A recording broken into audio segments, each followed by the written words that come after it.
Today we're replacing a toilet after a bathroom remodel, and the problem here is during the course of this remodel, the flange on the old toilet flange was broken off in the course of installing this flooring.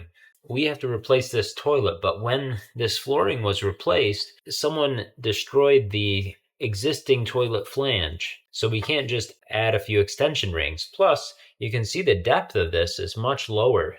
The subfloor was actually raised up. So in order to rectify this, we have a specialty toilet flange here. This is a 3-inch inside flange. So this fits inside of a 3-inch pipe.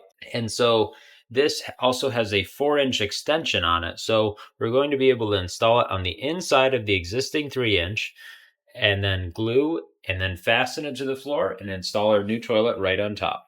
We have went ahead and cleaned out the inside of that 3-inch pipe, and we're going to go ahead and prime this as well. We're using this unpurple primer by Hercules. Now this is nice because it is a purple primer which complies with new jobs. If you're needing to show an inspector that the joints have been primed, you can shine a UV light on it and it glows purple, but otherwise it's clear. So if you happen to drip some of it someplace, it's not going to cause an issue. And then regular PVC cement. In this case, I didn't have cleaner on me, so I used the unpurple primer to clean the inside of this. Now this is a waistline, so you want to make sure it's really clean before attempting this glue joint. The other thing is, I'm going to mark this can drains only because I had to clean out the inside of this previously used drain line, and it would just be gross to try to use that on supply line someplace. So it's a good tip.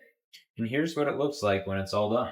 That 3-inch flange is glued right to the inside of the pipe, providing the waste a nice path to exit through. Definitely a lot more secure than one of the twist and set flanges, and will provide a solid base for a new toilet. We've installed it with stainless steel screws. It's important to use stainless steel because others will rust out much faster. You can see how the flange sits into that 3-inch pipe and is glued. This will now provide a nice solid mounting flange to support the toilet for years to come.